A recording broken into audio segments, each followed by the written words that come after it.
Hello and welcome back to In the Corner. I'm Cash. Today we have episode 95. We're so close to 100. It's crazy. I'm excited. But let's talk about today's episode. Sorry for the delay.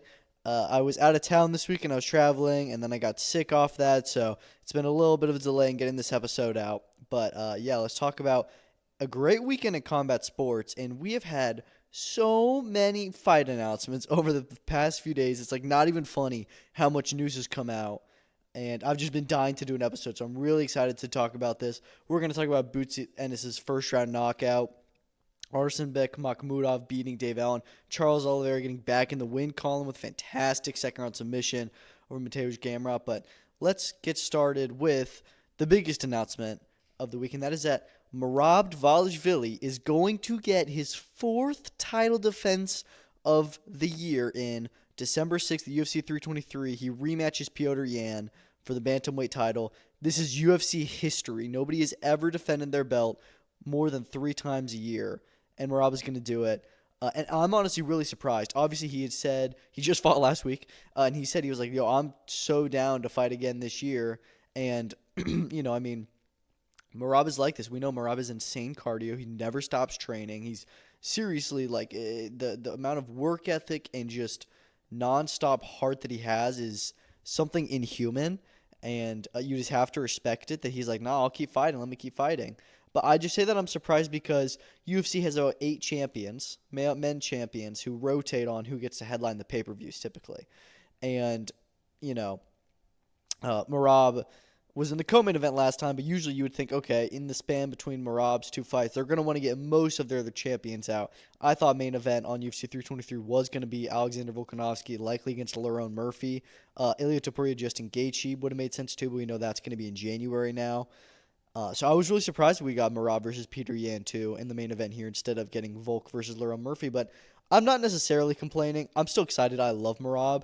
It's just a little bit, I don't know, because we know that Merab's going to win this fight. It's a little bit harder to get excited, but I'm just really excited to see Merab get 4 title defenses in. I feel like the UFC does not usually support the quick turnarounds that the fighters want to make. They will sometimes, like there was that guy who fought on Hamzat's undercard who trained with him, and he had fought on Contender Series, and then like 4 days later came back on a main UFC card. So you do have that, but I feel like usually they try and they don't usually do all like the crazy requests and stuff that UFC champions will have. But this is awesome. I really like it. Co-main event there. The real star fight of the night probably is Alexandre Pantoja versus Joshua Van for the flyweight championship. That's a banger. These two shared a card in June. Van had fight of the year with Brandon Royval. He's a contender for it. And now we get to see him go up and challenge for the crown. I mean, he's had a very, very quick and meteoric rise in the UFC. Only had a few fights, and now he's already at the top. So let's see if he can do it. Pantoja has beat everybody else in the division. This is a new challenger. I'm excited. I think Van will bring it. But is he up for the test? We find out December 6th. Also on that card, Bogdan Guskov is going to go up the rings. He's going to fight Jan Blachowicz. That's a really good light heavyweight fight. And a fight that a lot of people are talking about, Henry Cejudo back in action against Peyton Talbot. This is a fight nobody really expected. Peyton Talbot obviously had his first loss early this year, came back, got a great win earlier in, I think it was June as well, and now he's back in Las Vegas for the final pay-per-view of the year, the final ESPN pay-per-view, and he's going to be fighting a former champion. It's Henry Cejudo, who, let's just be honest, is not the same Henry Cejudo he once was, and he's on his way out overall. And Peyton Talbot is on his way up, and I'm seeing a lot of people get behind Cejudo to win this fight. Granted, Cejudo has a lot more experience. He's shown that he's obviously a top fighter in the sport, or at least was. But I think Peyton Talbot's very good, and I think that I would actually get behind him in this fight. So we'll just see what happens, but that's a really interesting and surprising fight, and he's going to get a good ranking from it. But yeah, lots of good fights coming in December. Let's talk about this past weekend because we got some great fights to talk about that already happened, starting with Boots Ennis. This guy's a monster. So, I mean, we didn't really expect Uisma Lima to put up a crazy fight. We didn't expect him to be overly competitive. We knew that Boots was going to beat him, but I was not expecting Boots to run through him that quickly. Eddie Hearn's been saying, he's been fighting at 60% of his capability because of the weight cut he had to make to 147. You're going to see a much better Boots. And granted, Lima is not a top 10 guy. He's not a world beater, so we don't really know. I mean, for the level that Lima appears to be at, this is what Boots should have been able to do with the level that we're being told Boots is at. But man, I mean, he did that with such ease and just decimated him where I'm like, wow, maybe he does have a lot more power here. Lima from looking at his record, he seems like he's a pretty tough guy, pretty good fighter, and he made him look like he had never been in the ring before. He just beat him up like crazy. Incredible first round knockout. It's so rare to see a first round knockout in boxing, especially at the top level. So really, really just exciting to see. And what a fantastic debut to this new division. They waste no time calling out Vergil Ortiz next. They need that. They need a big fight. I would be fine if he fought Abbas Baru for the full WBA title, as he's now interim champion. But I love the Vergil Ortiz fight. That's the best fight in the division. It's a huge fight in America. Both undefeated knockout artists. Just an incredible fight that I would love to see next. Obviously, Vergil Ortiz needs to get past Erickson Lubin. But I really am hopeful they can get a deal done because that is a great, great fight, and I would love to see it. It would be awesome. That'd be a candidate for a fight of the year just in terms of the making of it. So yeah, great debut I thought at 154. But let's just see where else this division takes him. Also on that card, Guido Vianello stopping Alexis Barrier. I told y'all, I said in the last episode, I picked Vianello to win this fight. Not that I thought Barrier was bad or anything. I just think that Vianello is a guy who's kind of on the outskirts. He's never going to be a top 20 heavyweight, but to get into that top 30 discussion, a lot of guys have to go through him, and it's very hard to get past him. He's very, very good gatekeeper. I didn't think that Ajagba beat him. I know he got the decision, or maybe that was a draw. I can't remember, but I know that I thought Vianello won the fight, and he got unlucky, and I think Ajagba got the decision. And then if you look at Arslanbek Makhmudov, who's got everyone talking about him this weekend, he couldn't get past Vianello in another upset that I predicted. And then you look at guys like Richard Torres Jr., he could get past him because he's a really good talent. He could outbox Vianello. But it was a really fun fight between Barry and Vianello while it lasted. Vianello gets stoppage in the 5th round. And now he's talking about Anthony Joshua because Arslanbek Makhmudov is talking about Anthony Joshua. We'll talk about that in a second. Let's finish out this card. Tamir Smalls and Jose Roman. Really close fight. I did have Tamir Smalls edging the fight. I thought that he could have closed it out a little bit better. And he had a few close rounds there. The last 3 rounds I gave to Rahman.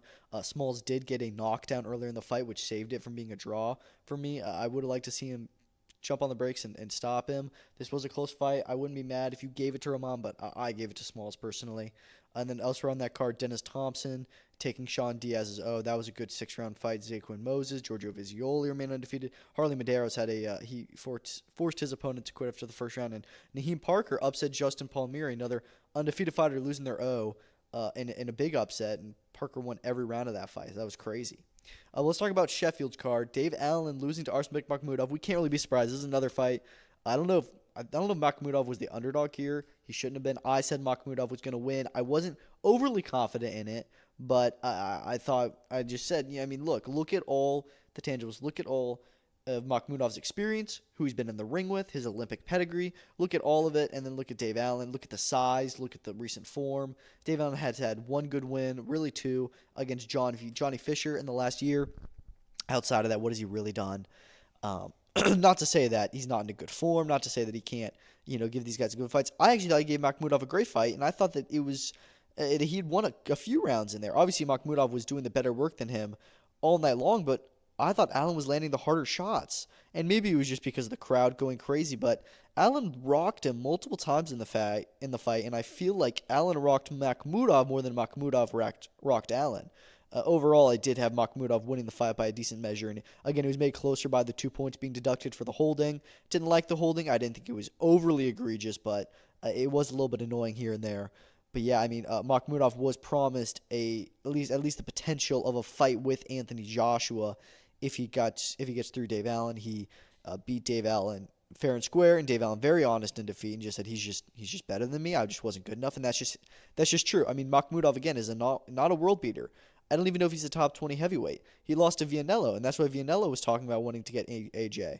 Makhmudov does have a bigger name than Vianello, and he may have a more exciting style with him just being this big, powerful heavyweight. There is a little bit of a risk factor with Anthony Joshua, even though Anthony Joshua lights him up, stops him in like 3 rounds. I would be perfectly fine if Joshua's comeback opponent was Makhmudov. Even if it was Vianello, I'd be okay with it. But part of me just wants to see Makhmudov more. I don't know why. I just like the idea of that comeback. I'd prefer him to just come back and fight someone in the top 15. But if it's going to be someone outside of that, Makhmudov is a fine choice. As for Dave Allen, I would love to see him retire. I know he probably won't. He says he's going to come back. But I think that's 7 or 8 defeats now. I don't know. I mean, he's got a family. He's getting up there. There's no need to keep fighting, but I know that he's going to want to retire on a loss. And again, this was a jump above British level, where I think that he's good at. I would love to see him fight. I would say the winner of Jimmy Clark or Jimmy TKV versus Fraser Clark, but Fraser Clark has already stopped him. Maybe you can do Dave Allen versus David Adelaide. I don't know, but because I don't know if he wins that fight either. So I don't know. There's options for him, but I think another option that people aren't talking about is retiring. Co-main event there, Bilal Fawaz beat Junaid Boston in their rematch. I thought it was a more confident win than the first time. I still think it was a really close fight. I had Fawaz winning 96-94, but I certainly think that Fawaz did deserve the decision there. He turned it into his fight, rocked Boston a few times, made it a tough fight instead of a slick boxing match. And it was more entertaining that way. And yeah, these are just, again, another example of British rivalries where they're just really good every time they fight. And yeah, it was a lot of fun watching that fight. And Fawaz takes his own, and he's now English champion, and he'll probably get another good fight soon. Josh Padley got a win over Reece Bellotti in a very close fight. I scored it a draw, and I'm not mad at Josh Padley getting the nod, even though I would be I'm definitely more in favor of Bellotti getting the decision out of any of them, but it's mainly the scorecards. One of the judges had it like 99-92, I think. I don't get how you get that scorecard. That is ridiculous. That is total robbery. Bellotti won at least 4, probably 5 rounds of that fight. So hopefully we get some requiem for Bellotti because it's 2 losses in a row. But yeah, Padley certain to get another good fight next.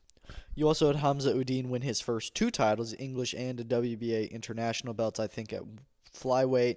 So he is now English champion. He stopped his opponent, Paul Roberts, in the 5th round. I was pretty impressed. I thought it was a really good performance. I don't love the showboating. I don't, just because I felt that it was a little bit much, and it wasn't like Ben Whitaker where it's just, effortless. But, he's very confident, and he's very, very talented. I mean, 6 fights in, he's already an English champion, already fighting 10-rounders. What more can you ask for? So he's going to – and again, in the lighter weight classes, it does not take long to get to the top and to get into those genuine world title fights. So 2 years down the line, I would not be surprised at all if he's starting to get into those fights. But we'll just have to see how it goes for him. Ibrahim Suleiman, another decision win. It's his 3rd 8-rounder this year. All 3 have gone the distance when he was knocking everyone out last year. I would like to see him get a stoppage again soon, but it is what it is. Connor Toodsbury got a stoppage. And yeah, so good card in Sheffield. Let's talk about Rio. I thought Rio was a fantastic card. Charles Oliveira headline, finishing Mateusz Gamrot in round number 2. Really dominant performance. Much better wrestling the whole fight, which is something that I feel like Gamrot is a pretty good wrestler. So I was interested to see how much of a wrestling offense he would put up. Oliveira was pretty dominant for the majority of the 7-8 fights that the fight was on for. Gets a submission in round number 2, and he's already back in the winning column. The atmosphere was incredible. I thought that was one of the better fight nights this year. I did not watch it live. I watched it later, but there were a ton of finishes. I feel like probably 9 or so of the fights had finishes, something like that. It was awesome. A lot of fun finishes. Vitor Petrino in particular had a crazy knockout. But yeah, Oliveira now in the winning column. He is already back in the top 15 pound-for-pound fighters. I think he's probably 3rd on there among active lightweights, maybe 4th. I don't know if Max Holloway's on there. But yeah, and that's just a question of who is next for Oliveira now. Like I said, he's top 5 lightweights. He's not in the title conversation because he just got knocked out by Ilya. We know that winner of Arman versus Dan Hooker is going to be number 1 contender. And besides that, you're going to have Paddy the Baddy looking for a fight. He could fight Charles. I just mentioned Max Holloway. That's a really interesting fight to me. I would kind of like to see that one. But we'll just see. But he's definitely a fight or 2 away from the title just because he just got ironed out by Ilya. and Ilia could be there for a while. So we'll just have to see. But yeah, he's back in the win column and got to fight back in his home country, so that's cool. Co-main event: Davison Figueiredo also back in the win column after losses to Petr Yan and Corey Sandhagen. I thought that he looked pretty good. Again, dominant over Montel Jackson. I thought it was really odd that one of the judges gave it to Montel Jackson, 29-28. I didn't think there was any world where Montel Jackson won 2 rounds of that fight. But I guess one judge had it that way. But yeah, Figgy's back in the mix now at 135. And yeah, lots of good fights to be made there. He wants Merab. I don't know if he's fought Merab in the past, but yeah, he's not going to beat Merab, and he's not going to get a shot at Merab. But I like the call out. You had Joel Alvarez dominate Vicente Luque. That was a pretty good performance, I thought. Really dominant. Won every round on every scorecard. Actually, 30-26 on every scorecard. So yeah, good fight there. He'll probably get into the rankings pretty soon, relatively speaking. Elsewhere on the card, I thought that I think on the prelims all the Brazilians won their fights, and then you got to the main card, and like the first 4 Brazilians on the main card lost their fights. Mario Pinto finished Joe Nata Diniz. Con Offley had a round 1 submission over Ricardo Ramos. Michael Aswell Jr. had a great first round TKO on Lucas Almeida. But then you look at the prelims. Jafel Filho, great first round submission. Vitor Petrino, we talked about it, that knockout. Bia Mesquita, great submission. Lucas Rocha getting a dominant win over Stuart Nickel. Julio Palastri looking great, getting a 3rd round finish. Luan Lacerda looking great, getting a 2nd round finish. So, yeah, a really fun card in Brazil. Hope they come back there more because I was a little bit worried because, with this being a Brazilian Jiu-Jitsu, that's where Brazilian Jiu-Jitsu is based out of. I thought it was going to be a lot of just grappling, and it wasn't. You had a lot of awesome fights, and the grappling you did have ended in submissions. So, fun fight night, and yeah, looking forward to this weekend's card in Vancouver because that one looks like it's going to be a really stacked card. But let's talk about some other news we have. And like I said, we have a lot to talk about.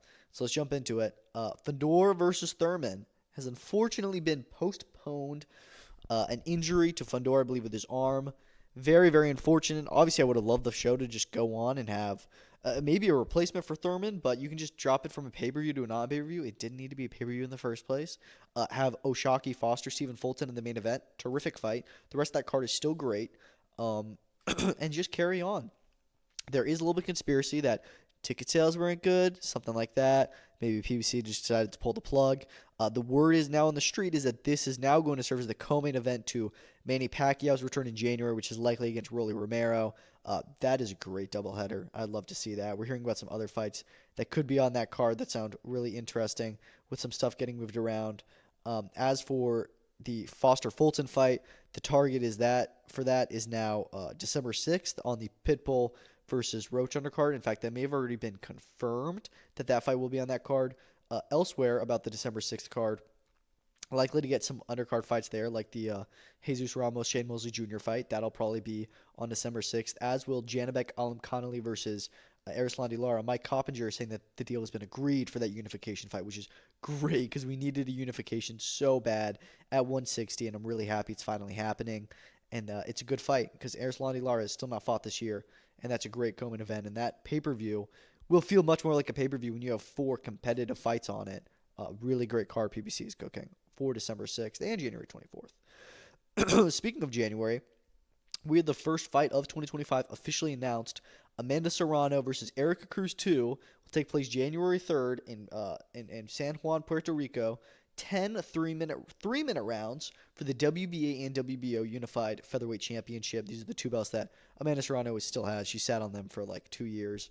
But yeah, she's back in her home division of 126 and ready to take on Erica Cruz in a rematch. Their first fight was incredible. Fight of the year contender in 2023. So much blood.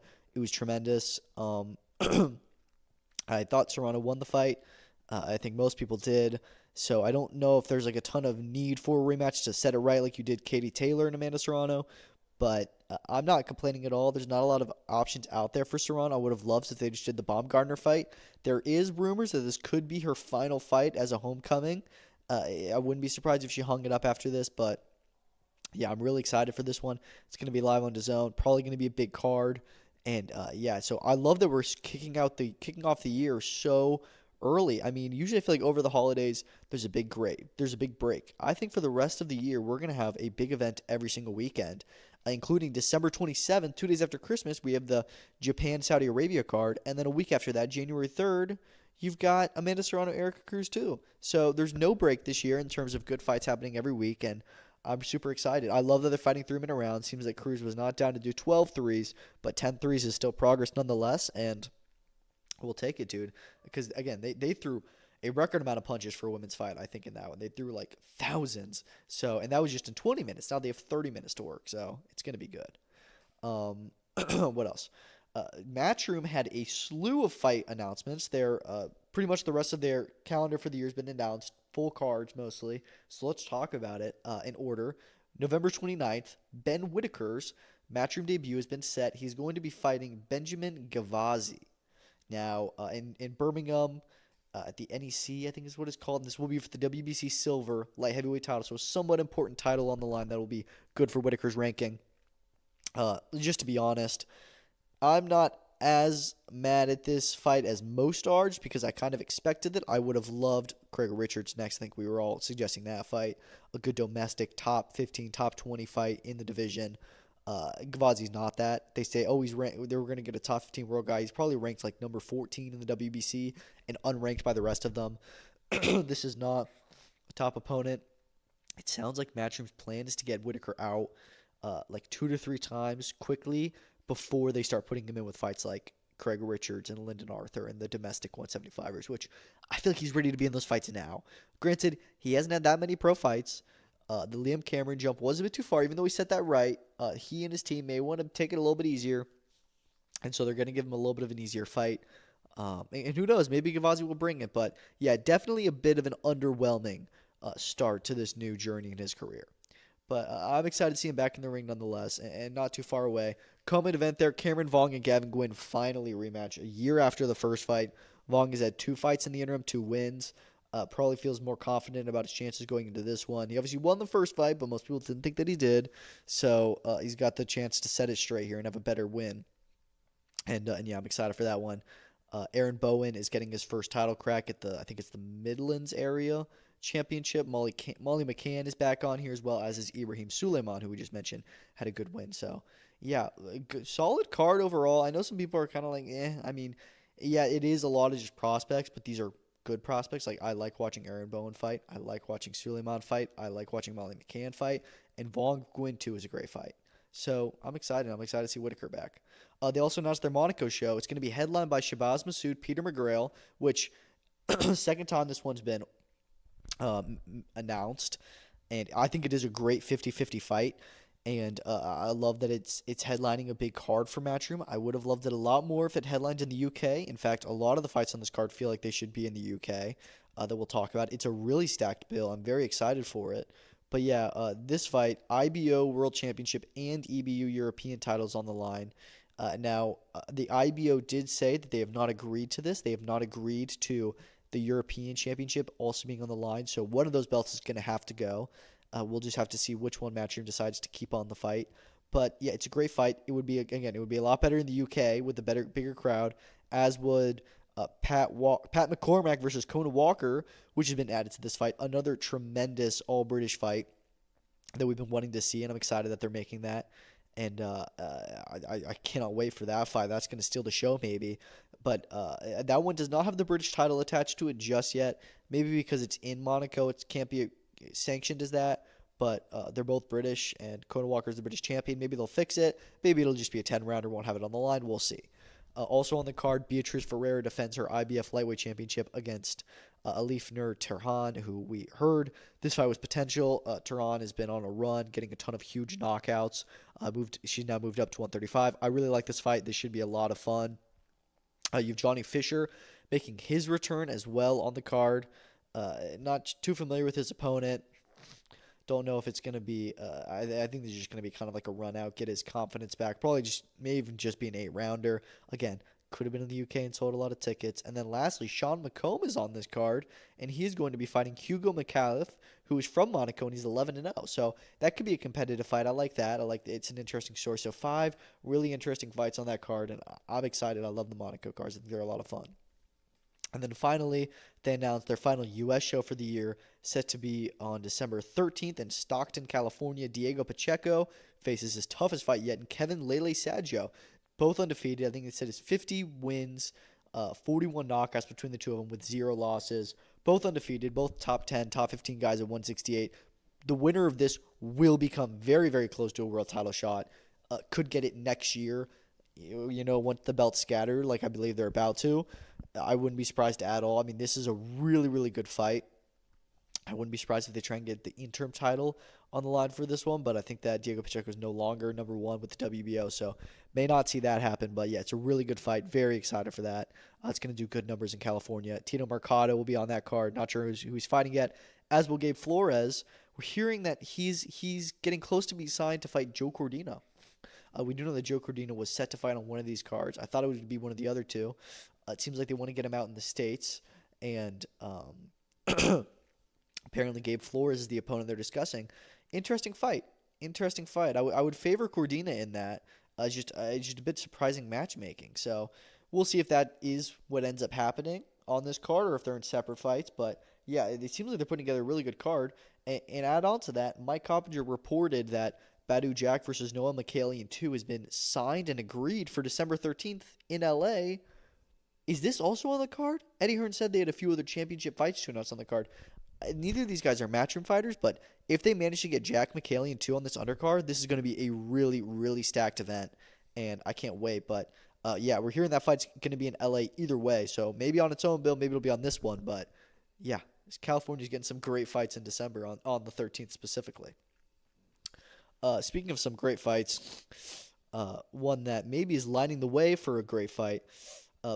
Artur Beterbiev versus Dion Nicholson has apparently been canceled. Dion Nicholson posted and said that he was just informed that his fight with Beterbiev has been called off. We don't know why. Maybe this is because a deal has been reached for Beterbiev and Bivol to have their trilogy in 2026. I don't know.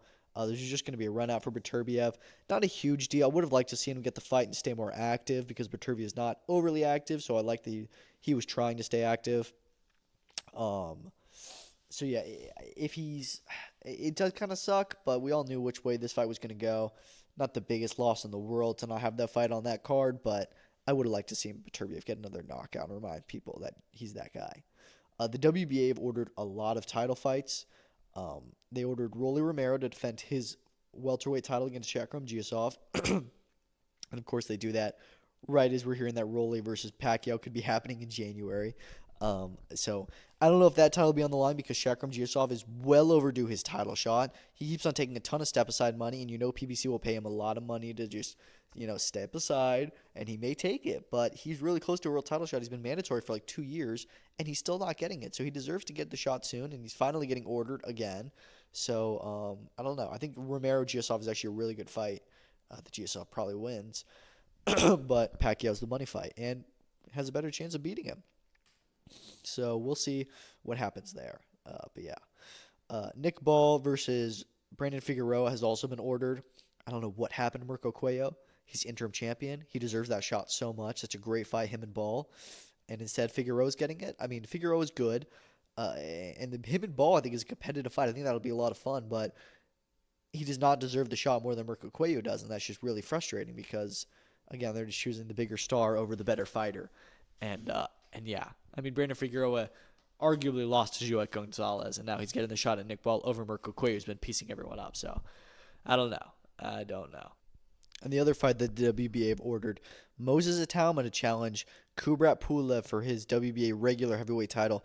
I gotta admit, I'm not mad at it. We know Moses Itauma is set to have an announcement for his December 13th Manchester fight soon. We don't know who that's going to be yet. I'm hoping that it's Pulev now. I mean, yeah, I would like to see Michael Hunter.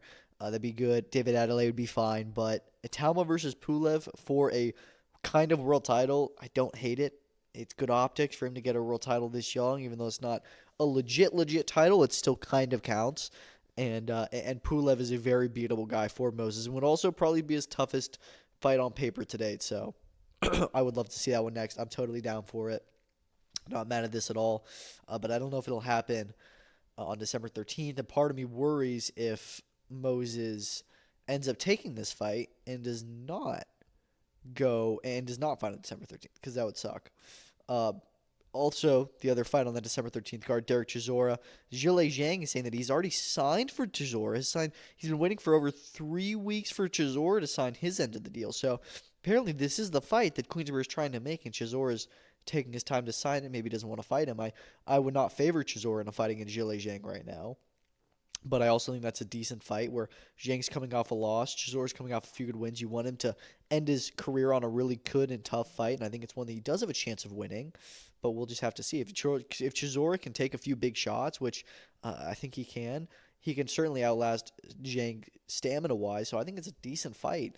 Yeah, I would love to see that one if they decide to do it. Unfortunately, this BBC Boxer deal is just off to a really, really rocky start. It seems like Clark versus TKV is going to get delayed again. Apparently, TKV is an injury, and the fight is now likely to be postponed just a month to November 29th is the potential new date. We'll see if they stick with that because they're now choosing to clash with Ben Whitaker as opposed to Parker versus Wardley, which is definitely better clashing with Whitaker than Parker versus Wardley, but you still don't want to clash with either. And, it's just a really rough start to the broadcast deal. This was meant to happen a month ago. Then it was in October. Now it's in November. Just a really rough start. But who knows? Hopefully this fight can still happen soon. It hasn't been announced yet, but it's just that's what we're hearing. So they'll probably announce it with the new date of November 29th in the next few days, maybe even tomorrow. But yeah, it looks like that fight's unlikely to happen in October now. So that's now 2 boxing events canceled from October 25th, which was going to be a super stacked day. Now it's like Fundora, Thurman, and Clark DKV are both not happening. We still have Parker Wardley. We still have UFC. We also still have the BKFC Rome card. So still going to be a good day. Shernika Johnson versus Amanda Gaye. He's been added to the November 14th Jake vs. Tank card. Undisputed Bantamweight Championship. Really good fight. Dina Thorsland is obviously waiting. She is pregnant or just had her baby. I'm not sure if she's had it by now. But once she comes back, she'll certainly fight the winner of this for the undisputed crown. But Amanda Gaye is IBO champion. She definitely deserves it more than anyone besides Thorsland. So, yeah, I love that fight. I love Johnson versus Gaye on this card. Another undisputed championship being added.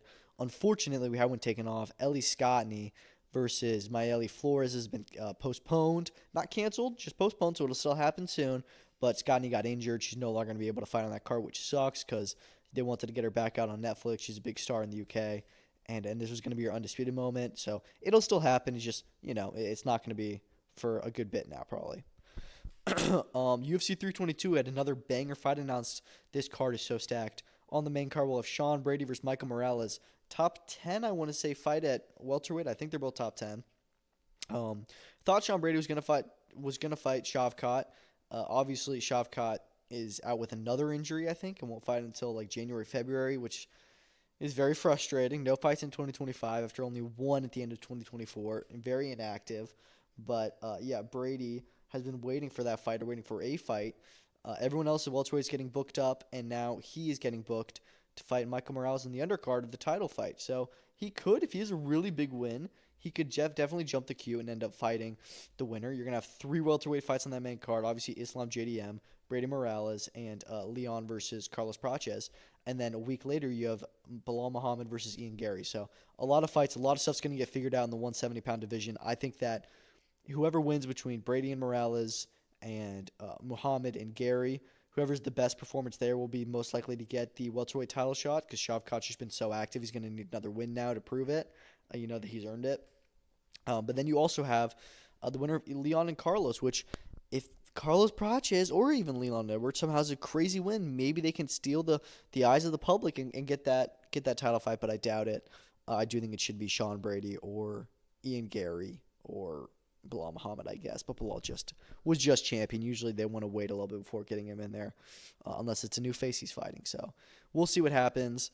But yeah, that's a really good fight.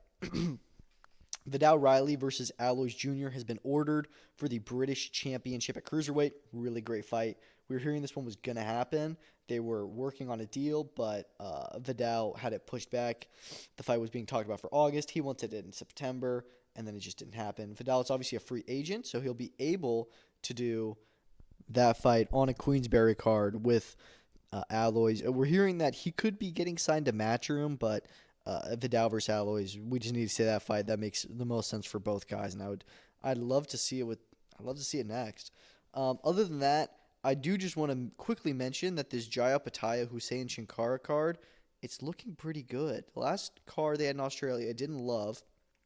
This one, you got a lot of interesting fights. Justice Hooney is back in action after his loss. You've got um, Jake Wiley back on there against Paul Fleming.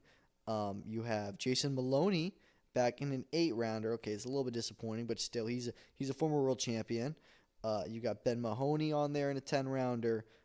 Jack Gregory in a 10-rounder. Max McIntyre on the card as well. Taylor Jensen, Austin Okuso. So a lot of the better Australian up-and-coming fighters that are not with No Limit are on this card. And yeah, so I think we should be set for a pretty good one on December 6th, one of the better cards we've seen in Australia this year. That is it. The only thing that's left to do is I'm going to do the next episode on Friday night is what I'm planning to preview this weekend's action. But before then, we've one other card. This Friday, Matchroom comes back to Your Call. I feel like I remember last year Eddie Hearn saying something about, we don't do shows at Your Call, something like that because it's too small. Now that they're doing just, a little bit different kind of style with their shows, they're doing another small show at Your Call, but I'm not complaining at all. I love the shows at Your Call. And we haven't seen any big boxing there really this year besides GBM, I guess, or Top Tier. But we've got Kieran Conway, George Liddard for the British and Commonwealth Middleweight Championship. I think that this one is going to be I think it'll be hard to disappoint. I think this sounds like a really, really fun card, a really fun fight. Yeah, I mean, Liddard he's come up really fast, I feel. I mean, he was just fighting like 6 or 8 rounders less than 2 years ago. And now he's already gotten himself a British title shot. And it's a good fighter. I think Kieran Conway is certainly beatable. And I think George Liddard will go to high places. And I'm going to get behind Liddard to win this fight, but I think it's going to be close. I think it's going to be competitive. And I think it's going to be a tough fight. So I'm picking Liddard, but tentatively. I don't know. I think we're either going to see a breakout performance where it's like, oh my gosh, this kid is something special. He's going to dominate Conway, maybe even stop him. Or we're going to see him fight through a really tough fight. And it's going to be very close on the cards. So I'm excited for it. It'll be good. Also on that card, you have Jimmy Sains stepping up again for the English Championship against Troy Coleman. Troy Coleman had a great win over Bradley Goldsmith this year on the last Ben Whitaker undercard, where he had a stoppage, after a come-from-behind victory. So that should be a really entertaining and exciting fight. I'm going to get behind Jimmy Sains to win that one. Again, I think he's a really good prospect coming up and stepping up into tougher fights. But yeah, so I got him winning that one. Shannon Ryan versus Chloe Watson is a phenomenal 50-50 fight at super flyweight.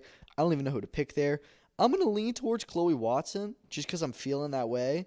But we'll see. We'll see. That's a really, really good matchup. Those 3 fights are all pretty solid. And then you got Taylor Bevan. He's stepping up to 8 rounds. Emmanuel Buttigieg in another 8-rounder. TMA Ayton and Adam Maka both making their 3rd fights on this card. Both have had stoppages in both their fights, I think. So really excited to see them both back in action. And Jermaine DeLuayo, who is a family member, I think he's the nephew of Derek Chisora, will also be on this card. So really good 8-fight card with Matchroom. I don't know if it's officially a next-gen card, but it pretty much is all, up-and-coming, young, rising talent. And I think we're going to get some really good performances come Friday in Your Call. And yeah, so thank you all so much for listening. Have a great rest of the week. I'll be back with episode 96 on Friday night. And yeah, good fights coming up over the next week. And this is really the only weekend for the rest of the year where we're not going to have something major. Not to say we don't have good stuff. UFC Vancouver, the MVP card. There's some fights happening, but just nothing huge. Every week for the rest of the year, you're going to have something that's at least a pretty decent-sized boxing or MMA event. So, yeah, thank you all so much for listening. Have a good one, and peace out.